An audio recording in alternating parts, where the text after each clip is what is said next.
My colleague who thinks is the biggest, one of the biggest Spanish artists, and I am not in a position to challenge him. But welcome. With that, I want to say very warm welcome to all of you joining us from different parts of the world.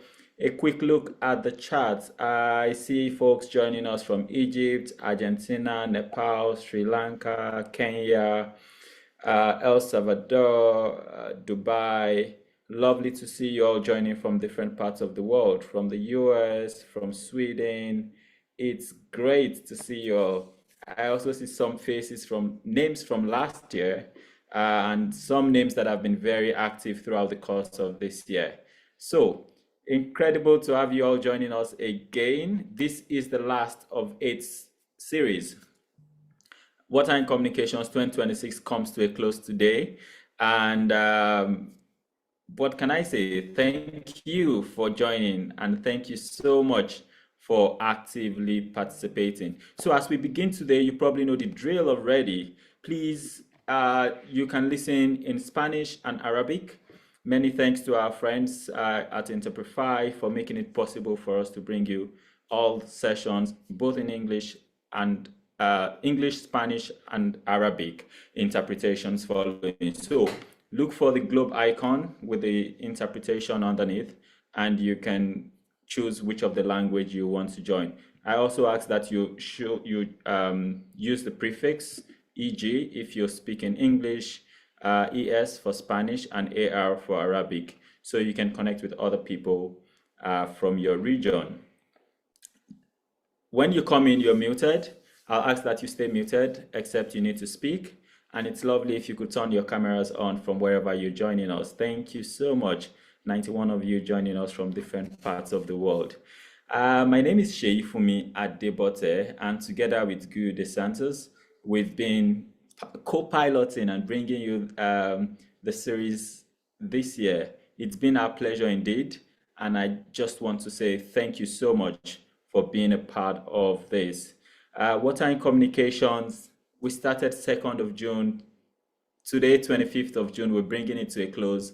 And I hope it has been useful, valuable for you, and that it will really improve the work that you do and the quality of your water stories going forward. This is what it's been like since 2nd of June when we began. We laid the foundation with telling the water stories, and then I still remember very vividly Thursday, June the 4th, when we talked about what makes a compelling water story. Second week was around policies and influence, and as well as misinformation. And in the third week, which was last week, we had the workshop. We began with a workshop how to go beyond the claims. How do we investigate water stories that we see all over the place? And I think today's workshop is also in some ways leaning on that. Last Thursday, we had a panel session from people to policy. I remember very activated panel sessions from the 4 speakers we had last Thursday. On Tuesday was water inequalities. Juanita, it was Juanita, it was, oh my goodness, am I forgetting my speakers? But yes, we had 3 interesting lineup. Juanita, Jonathan, yes, I see some of you putting it, trying to remind me now. But it was Juanita, it was Jonathan, and I will find it. Gosh, tells you my brain is partly frozen. But yes, thank you so much to all our panelists who has joined us. And today, as we move forward, what happens after all this series of learning? What comes next? What are the strategic signals out there that can strengthen our water stories? That's going to be the focus of today's session. But before we get on, a quick task for you all. Tell us, just using the colors, how many sessions did you attend? Or how many recordings were you able to watch? I understand some of you joining from different parts of the world. Some of you have to stay up late into the night to be a part of this, and we really do appreciate that. But using the color in the chat, tell us, how many of the sessions were you able to join live, or how many did you were you able to watch the recordings?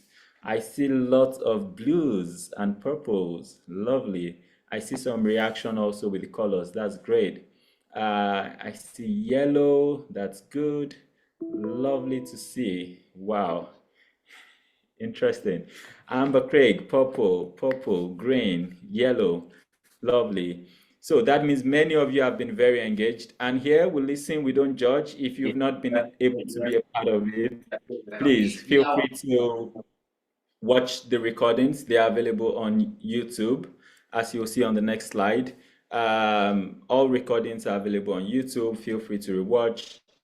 And if we also put the link in the chat so you can find it easy peasy. Other information you need, you can find on the Google Drive, as well as the link to the recordings also. The survey, post-event survey. If you want to request for a certificate, you can also find the link to do that in the post-event survey. We have the facilitators sessions guide. So all our facilitators from day one till today, you can find their slides in this Google Drive. All relevant links that have been shared, you can find here. The full program, the chat summaries, and most importantly, what I'm very excited about is also the global showcase of water stories, which will be the open session in August. And you participants that have been active, that have been a part of this, will get the chance to share your story with participants, but also some of the stories will be featured and showcased live during World Water Week in Stockholm. So very excited for that. It's not going to be a panel session or some sort of lecture. It will be your own chance to share with us what you've learned, to show us how you've been able to use some of the things you've learned. I'm sure you remember the litmus test, you remember the Elch element, you remember the door opening versus door closing framing, you remember 2026 is a converging year and how to make the most of it. So feel free to put all of those into your articles, stories. It could take any format at all, and share with us latest by 24th, by 10th of July. But first, we ask that you please express interest to be a part of this so we know how many people will be participating in the August session. So please express your interest by Tuesday, 30th June, that's next Tuesday. And then you have up until 10th of July to submit your stories. We take 2 weeks to read through all the stories. We'll make a selection and communicate to the selected participants by the 24th of June. And we'll meet again on Thursday, 6th of August for what I call a global showcase of water stories. I'm curious to see your stories from all over the world, how you've been able to use all that you've learned. So this is the QR code to express your interest on the left and the QR code to submit your stories on the right with the deadlines stated clearly. Okay, that said, and just to recap again, what next? What happens from here? You get a wrap-up email from us tomorrow. If you do not get it by tomorrow, please shout, let me know, just so that I add you to the mailing list if for any reason you miss out on that. And then by 10th of July, you can submit your water stories. By 24th of July, you will get an email if you've been selected. And we also begin to roll out the certificates from mid-July. Hopefully by the end of July, before we meet again in August, all of you that request for certificates will have gotten it by then. And I'm hoping that I can see many of you again the last week of August when we meet for the World Water Week in Stockholm. This is the link to read more about the World Water Week. And if you have any questions, just let me know. I'll be happy to help or to pass on your questions to the relevant persons.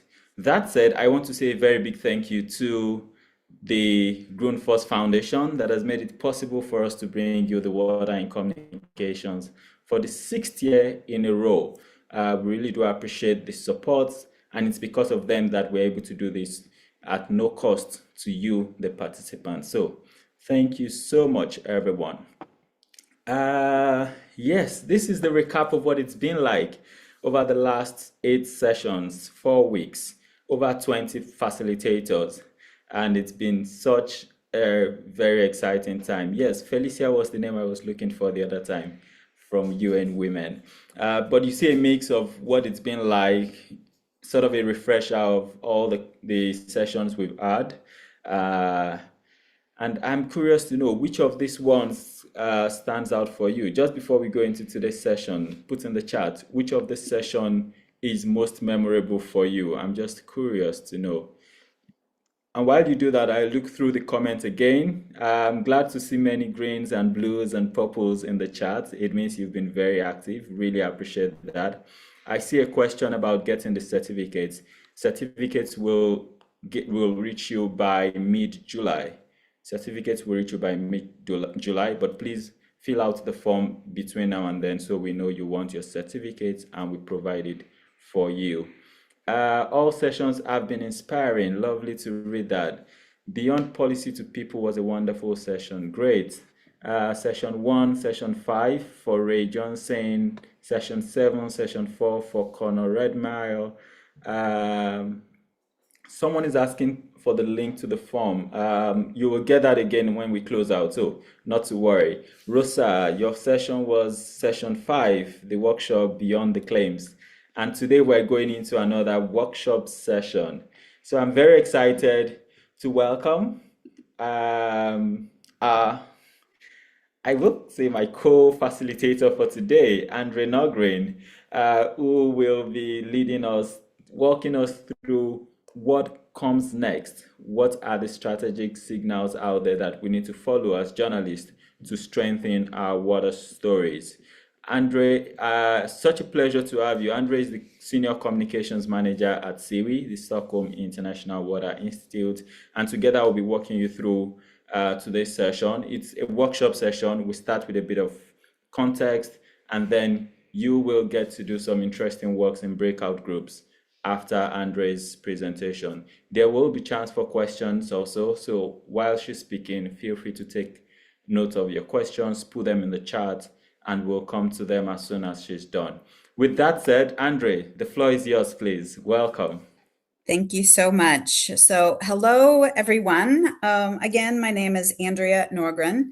I'm the Senior Communications Manager at the Stockholm International Water Institute, or what we call SIWI. The large part of my work is around helping translate water issues into stories and messages and narratives, helping connect different audiences and primarily policymakers, but even to journalists and sometimes even the wider public. So if you want to go one slide ahead. There's me. And over the last week, however, we talked about verifying information and misinformation. And today we're going to explore another kind of skill and is about uncovering the stories that aren't immediately visible. So today I'd like to focus on a question, which is how do we spot the water story the others may be missing? And if you go back the slide, because that was the right one, I was just slow. In April this year, I had the opportunity to facilitate a workshop at the Society of Environmental Journalists at a conference in Chicago. And one thing that emerged repeatedly there was that many journalists were already covering water-related issues, but they weren't necessarily framing them as water stories. And so that's why we've decided to also bring that presentation to you today. In May, I had the fantastic opportunity to travel to Dushanbe in Tajikistan and attend a water conference there. And there I heard a related message. It's about, from policymakers, practitioners, heads of state, etc., is that water is being discussed, but not only as an environmental issue, but as a governance issue, an economic issue, a resilience issue, but even and more a security issue. So these water is becoming part of the story. And what I want to talk to you about today is are three questions to help you uncover the water story that might be um, hidden from the start. So, how do we spot the water story before it becomes obvious? And there are three questions that I'm proposing. Um, and granted, not every story has. I know I'm communications responsible at a water institute, but not every story has to become a water story, and not every story needs a water angle. But these questions can help uncover connections or consequences and trade-offs that otherwise might be hidden. So the first one asks us to look at climate through a water lens. The second one is asks us to look, if you go back again, yeah, asks us to look at land use decisions through a water lens. So what happens to water when we change the land? And the third one asks us to look at people, power, and decision making. So who benefits? Um, who gets a say around the table? So together, these questions provide just a simple framework, and we'll just go through them one by one. While I'm doing that, I'm encouraging you to think about your own stories, whether you're a communicator, a journalist, even researcher as well, to think about how could these stories that you're working on, how could these questions help you to say something different, to dig a little bit deeper? Okay, next slide. So when we talk about climate change, we often, in the media especially, often focus on emissions or energy systems, temperature, obviously, especially this summer in certain places. Um, but most people experience climate change through water, and it's through droughts and floods and changing rainfall patterns, obviously, water shortages. And water is often where climate change becomes visible in everyday life. We go to the next slide. So if we unpack this a little bit, if you go back one, okay, I'm missing a slide. We don't need it. Just keep it. If you go, yeah, just stay there. We have the first question is looking through the water lens. So climate change is often experienced through water, as I've said it, droughts and floods, etc. Impacts on agriculture and livelihoods. But the second point is where things become just a little bit interesting from a storytelling perspective.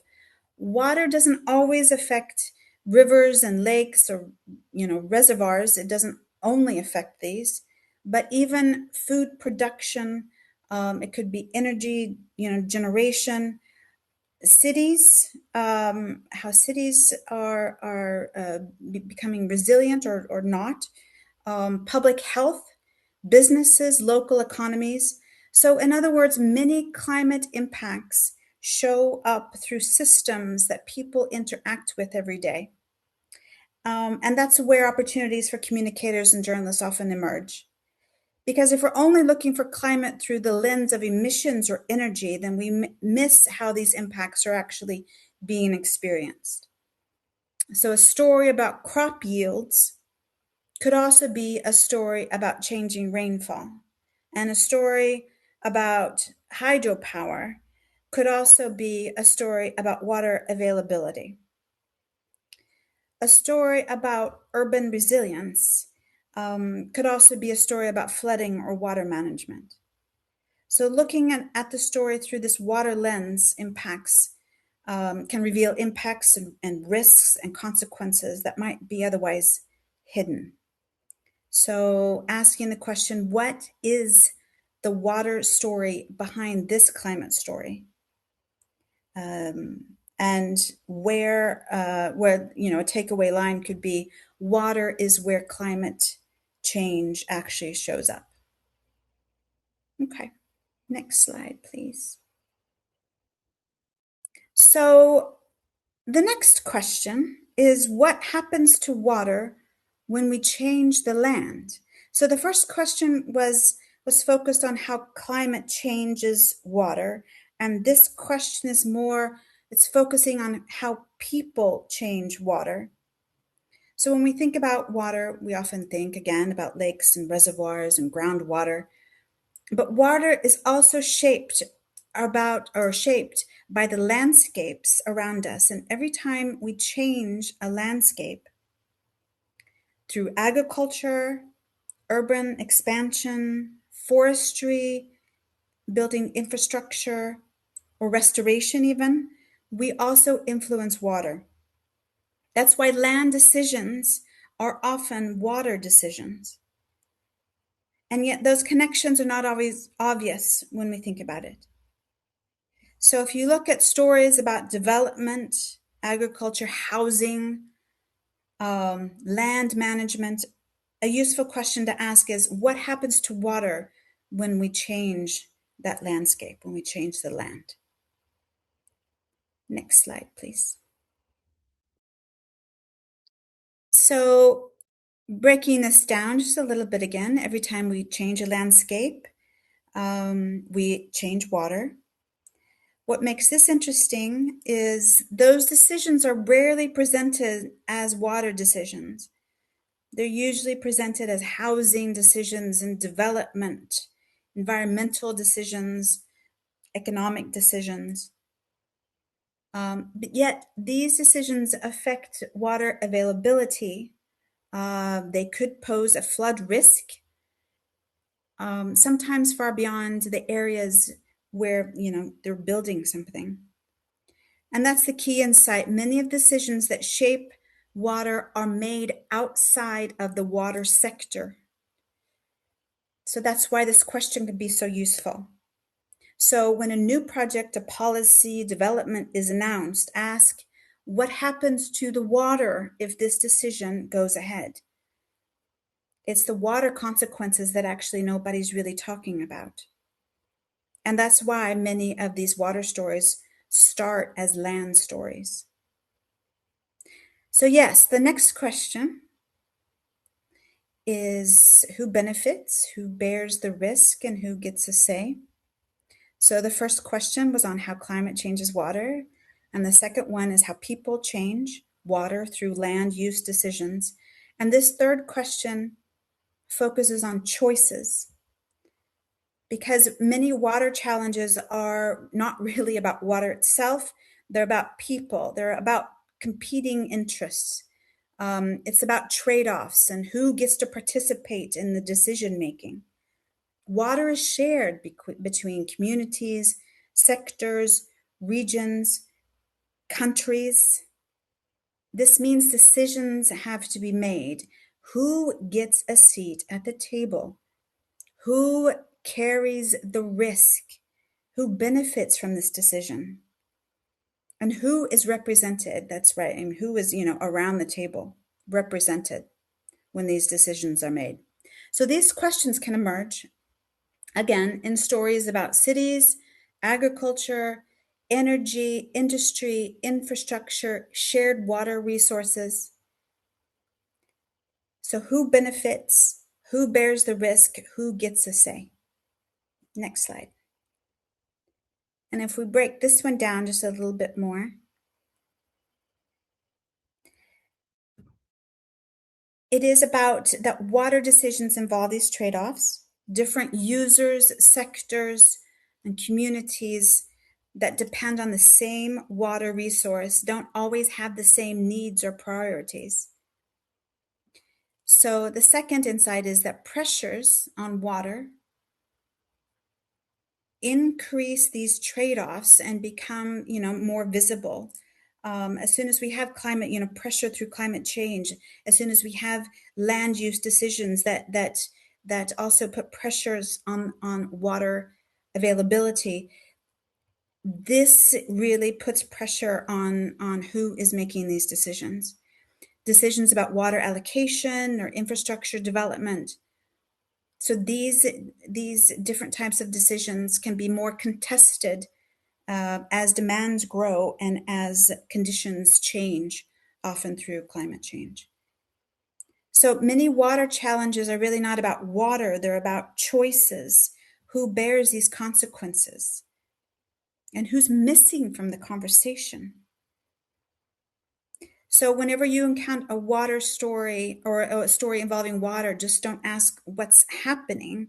Ask who is benefiting from that decision and who bears the consequences, because sometimes there's often a deeper story there. So, whirlwind. Here are the three stories again on the slide to uncover or to think about. The water story that might be hidden. So, what is the water story behind climate change? And what happens to water when we change the land through agriculture, infrastructure, etc.? And again, who benefits and who bears the risk? Who gets a say? So, next slide. So, as water communicators, journalists, event conveners looking for water connection, use these three questions to spot what's already there, but not always visible to others. And I'm going to now open the floor for some questions. I saw something fly by in the chat.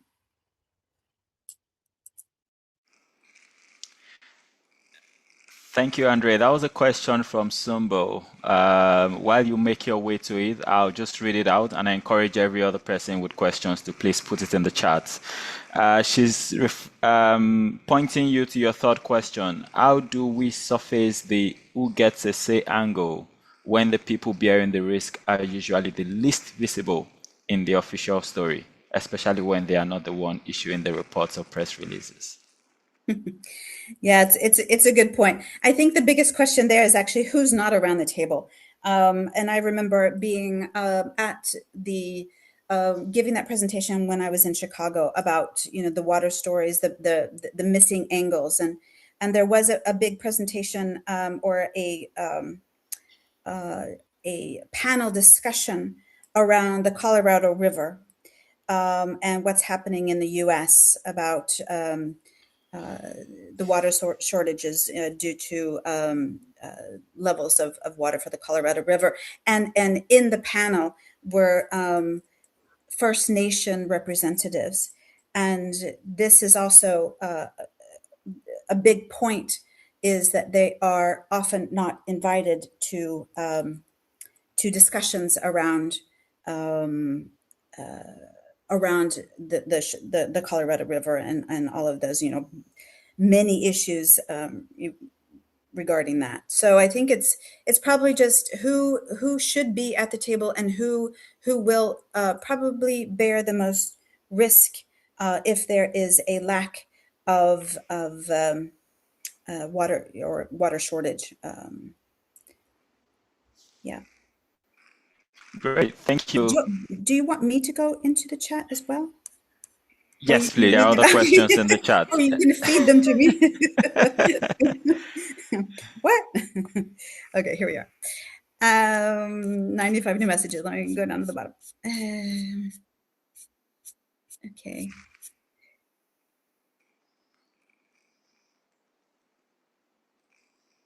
I mean, I don't want to sit here as a communicator at SIWI and tell also how organizations should leverage their voices, especially with underrepresented groups. So I think this is, you're already sitting on a gold mine here in within this room. We are going to be breaking out into groups, so I do encourage you to discuss between yourselves, because I have a lot of these same questions as well. So I don't want to appear that I am have all of the answers.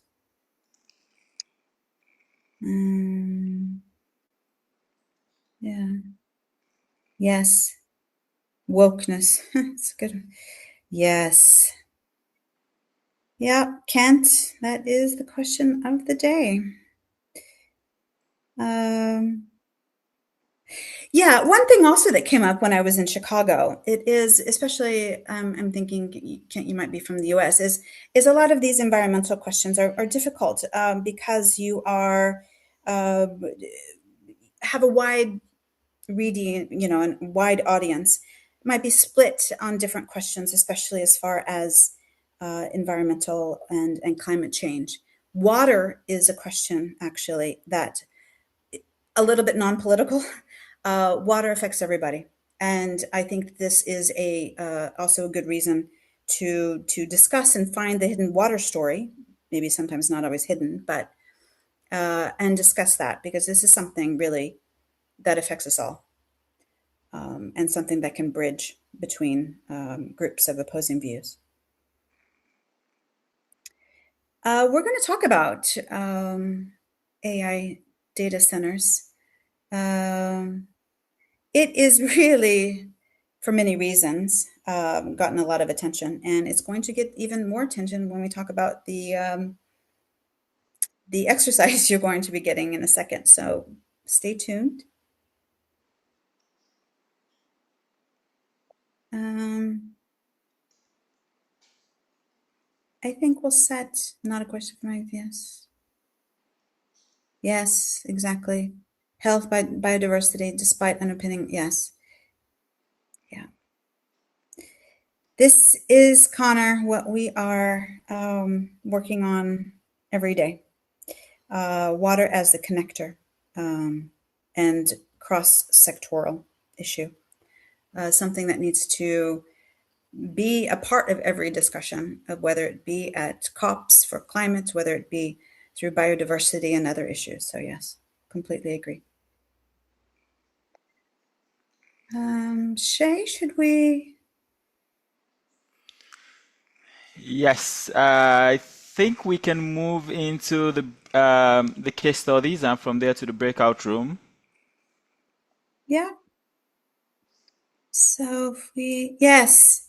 So surprise, everyone. The case study is about data centers.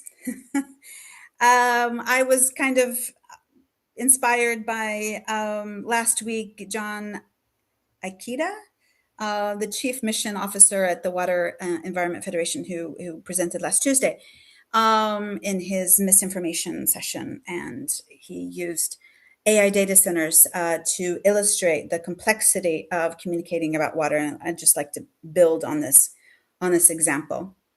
So, as we work through these three questions, focus on what each question helps you uncover. And I'm just going to these are this is just an example. So this is I'll be walking you through what you will be doing in groups in about 5 or 10 minutes. Okay, so you don't need to think about it yet. Just listen. Just think. I'm gonna walk you through what the exercise is all about. So um, we have a case study. It's about AI data centers. They are receiving approval all over the world, whether it be Indiana, I saw in the chat, Sweden, etc. So the summary on the surface is a new data or AI data center will support growing demand for AI. Okay, it's clear. The project will create jobs and stimulate investment. Yes. It requires large amounts of energy and water for cooling. And now we're starting to get into a little bit of where these things can pull people and resources in different directions. And this facility will be built on previously underdeveloped land. So this is basically just kind of a short summary of what this story is about. But if we walk then through the different questions, we could see how this one story could take three different paths.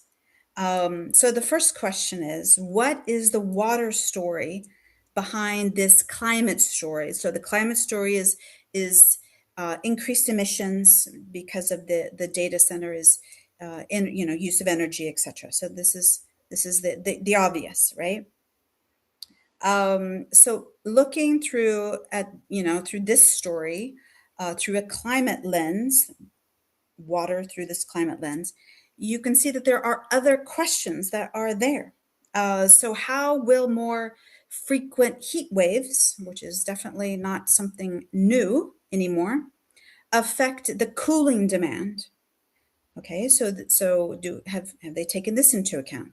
What happens if water availability declines during droughts, for example? Um, how do higher river temperatures affect cooling options? So this is just like a list of what ifs. How do different cooling technologies influence water use? How resilient is this investment in a changing climate? So these are just, whenever the story hits, these are just things that are kind of water angles that are hiding just right behind the obvious amount of water that's used in the cooling that is there. So this is applying the first question. And this is, for some of you, you'll break out into groups and get a story, get this possible question, and then you are to ask also, what are the questions that are hiding behind the obvious? So in this one, again, the water story isn't just much about energy the data center uses. It's also how, climate change affects the water that the data center depends on. In other words, climate risks are often experienced through waters, and this is the water story that might be overlooked. Okay, question 2. So again, the question is, what happens to water when we change the land? And here on the left side, you have a summary of the article. Again, the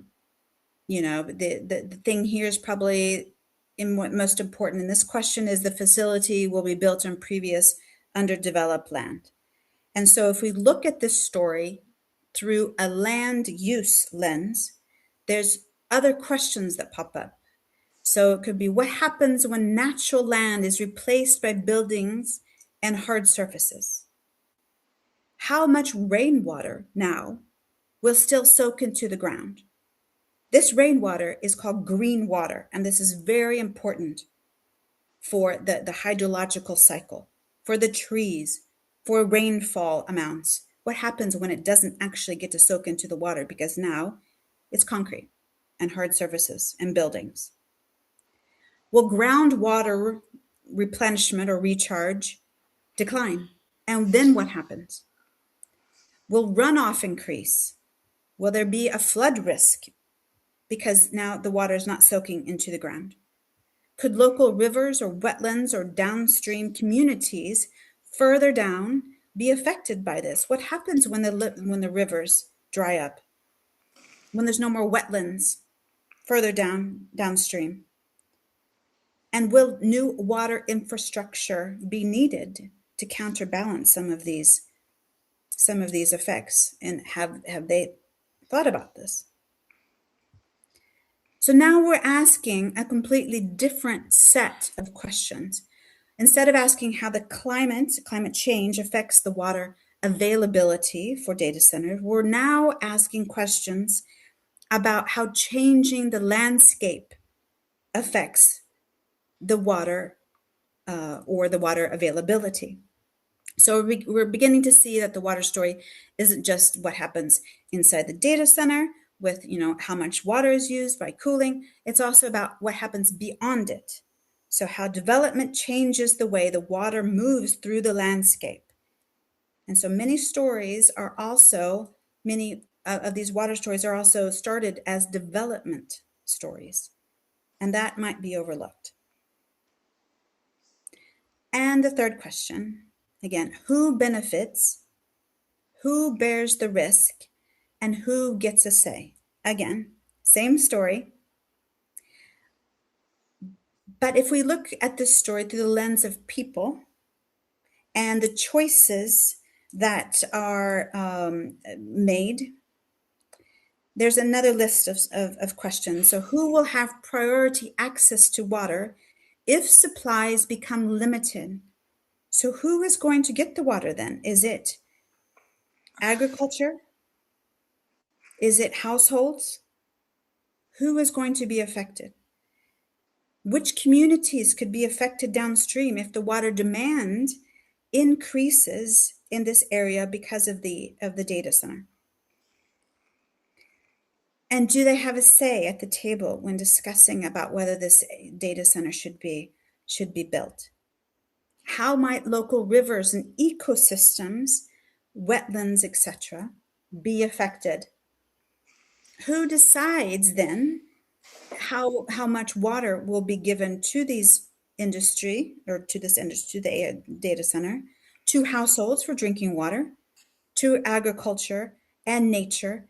And there's also even about the, not always about water, access to water or water availability, but the quality of water. What happens to the quality of water and who gets a say? Because it might be that there might still be a lot of water, but the quality of water has also diminished. So were local communities involved in these decisions? And who benefits from the project? And who bears the consequences? Are they the same? Obviously, probably not. So if we just go back and just one more thought here, this is not just a story about technology, infrastructure. It's about who bears the risk, who is around the table, who is missing from the discussions. So it's not only about water itself, it's about the choices we make over the shared resources. Okay. Okay, is that the sign for me to come in, Andrea? Yes. Take it away. Great. Thank you so much. And just in time, Gu has put in the chat the link to the instructions for the breakout group task. But this is it. While you click on that link, I'll just run you through it. We have 3 real stories. The first story is the UN Secretary General at the London Climate Week and calling for, companies to be more accountable with their environmental footprints. And the UN has put out this press release, but the water story is missing. I had to search, and I did a search, and I think water only appeared 3 times. So water is there, but not the water story. The second story takes you to Kenya, from London to Kenya, and it's an 18-minute documentary titled Dumped, which shows the health impact of plastic pollution in Kenya and how it's affecting waste workers. And the third story takes you to Indonesia, where the president, Prabowo, has called or wants to move the capital of the country from Jakarta to a new part of the country, Borneo. Maybe someone from Indonesia can correct me. Now, these are 3 real stories, pretty recent stories.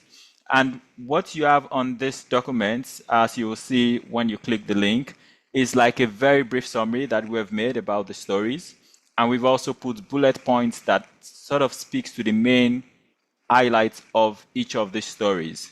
Now, when you are sent into breakout rooms, you need to then think about the 3 signals that Andrea has just shared with us and ask yourself those questions. First, if you could go back a little bit, Gil, the first signal was around what is the water story behind climate change. So if a publication has been made around climate change, where is the water story hiding? The second, what happens to water when we change the land? So as you look through the articles, the 3 articles that have been shared, can you answer this question through the summary you have or through the details that you can also read on the website? And then the third question, as you read through, keep in mind who benefits, who bears the risk, and who gets a say. That's the instruction. And in this Google Doc, we've made about 18 groups. So you can please choose, depending on the rooms, you'll automatically be sent into breakout rooms. I'll ask you to coordinate among yourselves. I see that I've sent the interpreters to breakout rooms, and that's a mistake. But I ask you to coordinate among yourselves and choose who will take notes from each of the breakout rooms and answer these questions one by one. It's possible that one story can only answer one question. It is possible that you can answer three questions. You decide. And when you come back from the breakout room, we want to see what different groups have come up with. There will be same questions for all the breakout rooms, but I understand you'll be thinking differently. And it's these different perspectives that helps us to tell richer and more connected water stories that we hope this breakout group task will help you to do. Let's see if there are any questions before we go into the breakout room. Questions regarding the instructions. If something is unclear, just let us know before we send you into the breakout rooms, please. I'll take it again. I want to believe you've all been able to access the link. It's in the chat. I'm going to paste it right there again for everyone to see. Once you click on that link, you'll see the three questions. One is around the UN Secretary General asking companies to become more responsible. The second is around waste management in Kenya and an 18-minute documentary that has been made. And the third is around the intention of Indonesia's president to move the capital from Jakarta to Borneo. So those are the stories. As you will get stories, as journalists, as communicators. Now, your task is, where is the water story hiding? How can we extract a water story from this? And just like Andre said, we don't have to force the story. It could be that there is no water story at all. It could be that we can answer only one of the, or only one signal can help us.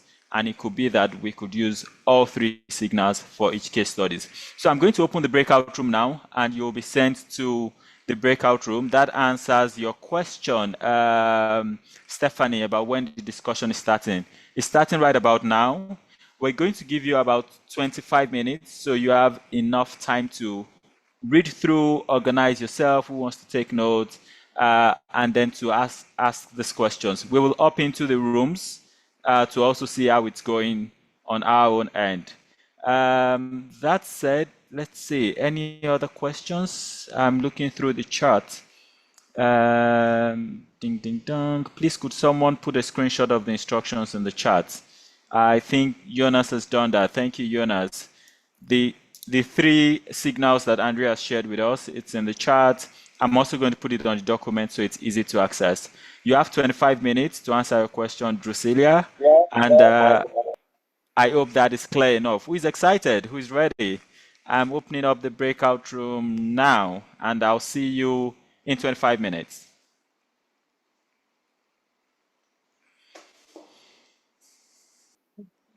So I think everyone is good. Please give me the sign when everyone is back here.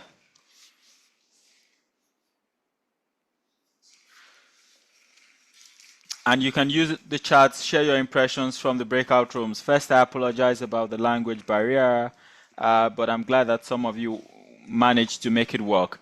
Great, good gives me the sign. Everyone is back. Welcome. So we want to hear back from you. How did it go? What did you discuss? Which of the three articles did you engage with? And which of the three signals were you able to put in relation with the articles you engaged with? Let's see, I will just go, we have 13 groups, so anyone who feels up to it, just feel free to use the raise hand function and you can speak.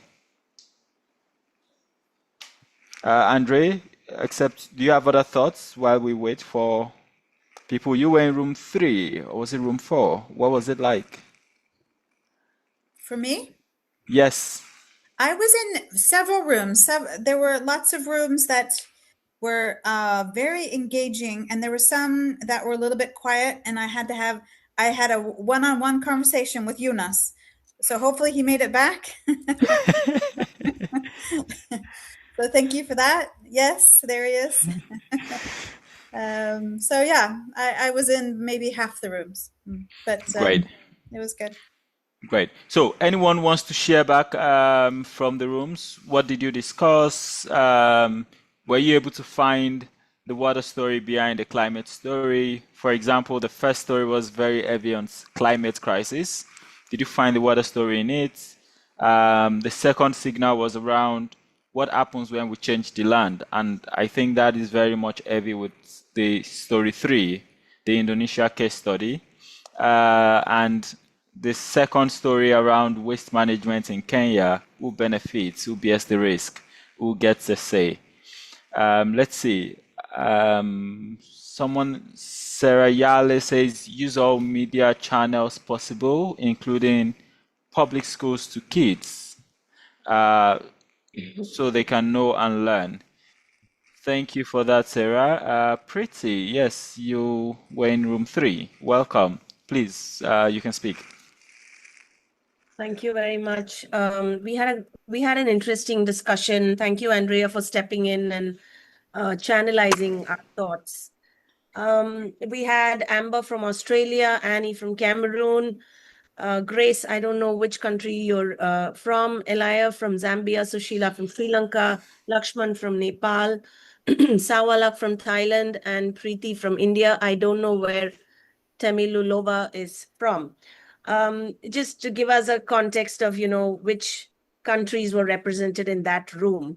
And it was very interesting to hear Lakshman's thoughts on which I think really answered all the 3 questions, but mainly question 2 and 3. What happens to water when we change the land? Because question 1 is self-explanatory.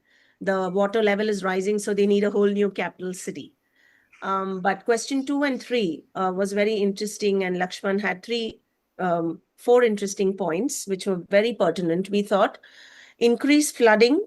So the changes due to land changes will be the key risks, which are increased flooding, reduced groundwater recharge. These are, yes, very important, but I think what's most important is water quality decline. In the new capital city, what will happen to the water sources when people start making it their capital city? We know what capitals function like. At least here in India, it's not great. There will be a huge competition over water. Priority, access to water goes to whom? Is it businesses, large business houses, industrial houses, high net worth individuals who live in gated communities and really, cordoned off areas? Do they get access to water? What happens to indigenous communities, if any?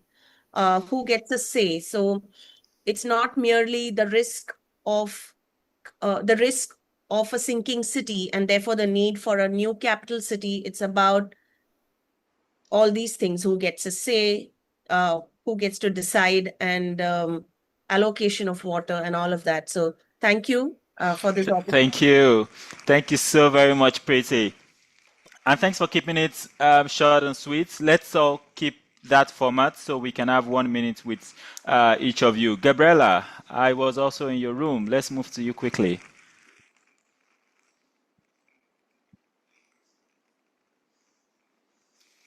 Hola, ¿cómo están? ¿Qué tal?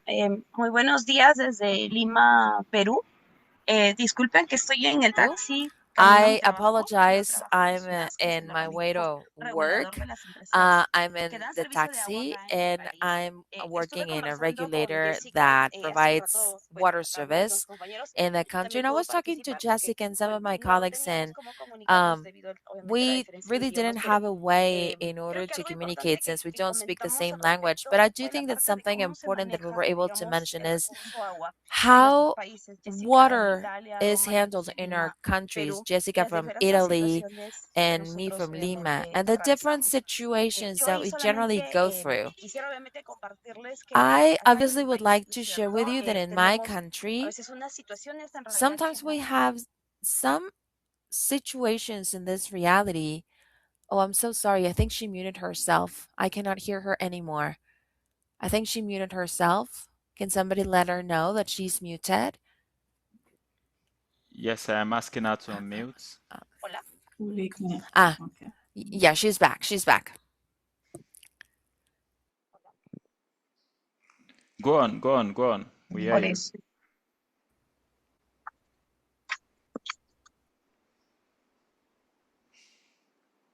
Oh, I'm sorry. It keeps going on and off. Gabriela, for the sake of time. En todo caso, Okay. bueno, solamente comentarles ello. So I just wanted to tell you that we actually got to several stories to tell that obviously relate to the appreciation that we have in some areas that are not capital cities but are rural areas and that are not receiving an appropriate water service.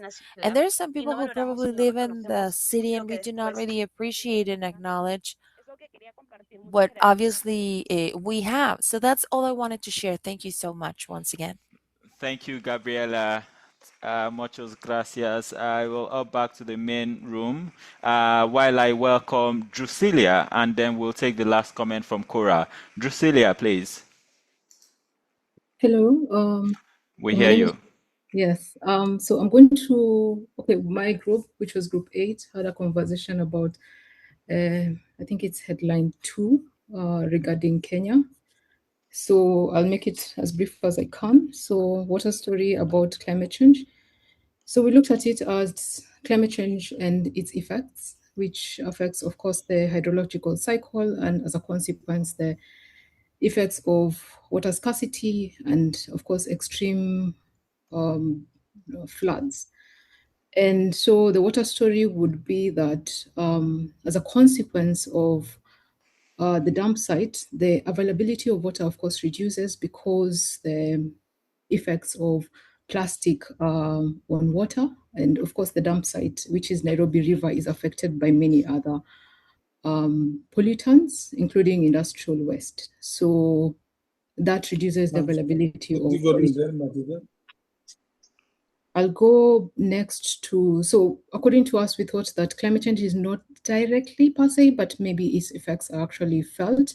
And of course, with water scarcity, that reduces, of course, the water availability in Nairobi. So what happens to water when you change the land?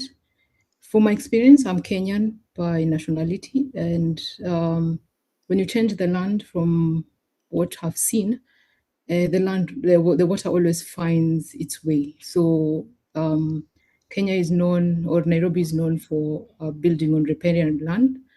And as a consequence, if people build close to the river and maybe on the banks of the river, when the river bursts due to floods, it affects those lands. And so infrastructure is destroyed, of course, and the river always finds its way back to downstream. And then who benefits and bears the risk? Who gets a say? So I would say the municipal council and the city council are among the people who actually get a say. Of course, the Ministry of Water and the ones who benefit are the producers of single-use plastics. Though I have also seen that there are cases where plastics are actually collected. So I actually am wondering, okay, first there's the low pollution, the 9% that is actually recycled, so which is sad. The producers of plastics, of course, the sellers and the mini shops that are there, the waste workers who collect the plastics because they bring them back to the producers at a cost. Of course, the locals who live nearby. I'm not so sure if who gets to benefit. I'm wondering who benefits from the fact that the plastics are not collected or the fact that the plastics will be collected. But of course, in these discussions will be the municipal council, the city council, I'm guessing the humanitarian NGOs or the local NGOs, and of course the local communities. Thank you. Thank you so very much.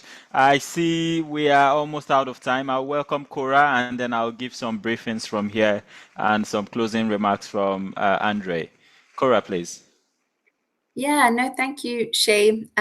Just as mouthpiece for my group, which was group 2, we also spent most of the time, we spent all of the time with the second article, the Nairobi plastic pollution question. And yeah, it was really great to hear from group 8. I think we had fairly similar discussions.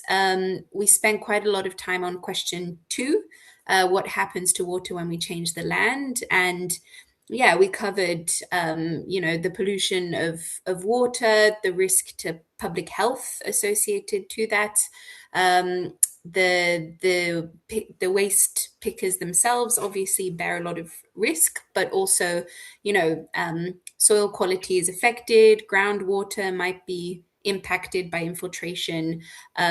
Emissions from the waste sites can also have adverse effects. Ecosystems are going to be impacted, vegetation, by this polluted water. So yeah, it was really interesting to see just how many, unfortunately, just how many ways that the water is impacted. So yeah, I might just stop there. The rest of our notes are in the Google Doc in case people want to look. But yeah, we had a really good conversation. So thank you, group 2. Thank you, group 1, 2, 3, all the way to 13, for engaging, for being very active. I understand it's not easy to read all of this in just 15 minutes and think about it. So it's really appreciated that you could at least get thinking. And the idea here is just to, nudge you so you know how to think about finding or seeing these water stories that might be missing. If we go back one slide before I welcome Andre, I just want to do a few recaps that we had with the UNSG and its call for companies. We see that water scarcity is connected to fossil fuel. We see the article also talking about the Middle East and what is happening there, and that is also connected to water. Water as, the transportation for goods, water as we also see that article mentioned small island nations and how the rise in water or rise in sea levels threatens their existence. For the second article, just to echo what Group 2 said, there is also the point of urban water inequality, the fact that some people live near the dump site and the quality of water is poor compared to other people. There was the impact on polluted water. Or it also, we could extract the fact that with improper waste means that water systems will become polluted. It will affect the health of people. And we also see that for this to continue, it means there is weak enforcement of waste management. And that also extends to probably poor enforcement of water systems with that case study. And lastly, we can ask the question with the Indonesia's president's intention to move the capital from Jakarta. We can ask what happens to the local users of water in Brunei right now. What will happen to them? Will they be displaced or not? We can ask the question, who will participate in how water is being allocated? Which communities will be involved or not? What happens to the downstream community if water flows are affected? Are there industries? How will they be affected? And future residents of the new capital, how will they have access to reliable water? So there are quite a number of possible stories that we might not see on the headlines. We might not even see it in the body of the mail or the article. But as journalists, as water communicators, that's where you come in. And we hope that with this training, with this workshop session, we've been able to make that visible for you. Andre, welcome you for some closing thoughts now. I was actually very impressed with what I saw in each of the groups. So thank you so much. You can tell that this is an alert group who have been on multiple webinars. So appreciate seeing so much engagement. It was difficult to find three different ones because there are other elements as well. And I also kind of want to leave you with a challenge is also think about what other types of questions are buried right beneath the surface, and water security comes to mind, especially in this day and age. So what is the story when it's normally about conflict and war, but is it also about water security and more more, basic humanitarian needs as well. So keep going, keep the engagement up. I hope to see you all online, and I'm doing also a shameless plug for World Water Week here at the very end. A shameless plug for the online sessions. So sign up for World Water Week, and 300 sessions will open up for you to follow some of these topics, whether it be water security, whether it be climate and water, whether it be these 2026 year of water and all of these different moments where water decisions and policy is being made. So I hope to see you again. Thank you so very much, Andre. Thank you indeed to you for sharing this with us, but also to all of you participants. This is where I say a very big thank you for joining us on day one, sticking with us through these 8 sessions, engaging very actively, for connecting with each other. Really do appreciate your thoughts, your time, all your commitments to this. It means a lot. And yeah, I also want to say thank you to the team, the broader team that has made this possible. Gil De Santos, thank you so much for helping with all the technicalities. Jesse Patson, who was helping with the first 2 sessions, thank you. We really appreciate it. I see all the love emojis and applause from participants. I also want to say thank you to Cora and Hannah of SIWI for project managing this. And lastly, I would say thank you to the previous Water and Communications lead, Cecile and Yorel, from 2020 up until last year. Very big thank you to all of you for making this possible. As we close out this year, I just want to again remind you, you can express your interest to share your water story with us. We want to see how well you can use some of what you've learned. There is so much we've learned, and there is so much we know. And the big question is, what do we do with all of this knowledge? So please express your interest to share your water story, latest by Tuesday, June 30th. And you have up until July 10th to write a water story. There is no barrier. Feel free to take a story from your local community, take a story from global policies, but just use these elements, and you have the full instructions in the Google Doc that tells you what we're looking out for when you submit your story. Make sure it's original, it's community centered, it has the ELCH element, and that it answers that litmus test. Will you be comfortable if this story was told about you? Feel free to connect with yourselves. I see a number of you have joined the WhatsApp group that was created last year and are already engaging on that platform. That's great. We love to see that. Also, I see some of you putting your chats, your LinkedIn, links to your LinkedIn profile in the chat. That is great. Feel free to connect with yourselves, tag each other when you make your post, when you share your water story. Feel free to share on your social media too. And I want to say a big thank you to Sumbo of Water Storytellers that has offered to share, to publish some of the stories that you will be writing. So if you do not have a platform to share it, let us know. Water Storytellers will be happy to share it on their platform. And with that, I want to say you will get the link to the full survey as well as to request for your certificates via email. But today you also get the chance to pop in your impressions from today's session into this feedback form. It looks just like this, 5 simple questions, and I'm sure you'll be done in less than 60 seconds. Folks, that's about it.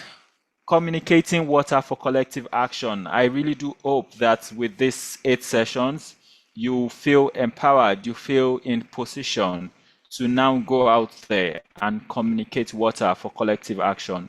That you can use all of the insights we've gained from our 20 plus facilitators over this last 4 weeks, 8 sessions. I really do hope that this can shape the work that you do better. I look forward to reading more of your articles, to sharing some of them during the World Water Week, and to engaging with you in many other ways. How can we join the WhatsApp group? I will The link is you'll get the link from us.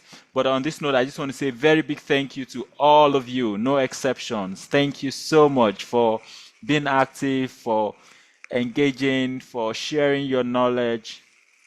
Incredible. I hope to see some of you again on Thursday. It's 6th of August. And I do hope that many of you will be sharing your stories with us and that we can share it with the world when we meet in Stockholm for World Water Week. Thank you, and bye for now. Bye from me and the team. And I'll look out for your works. Take care now.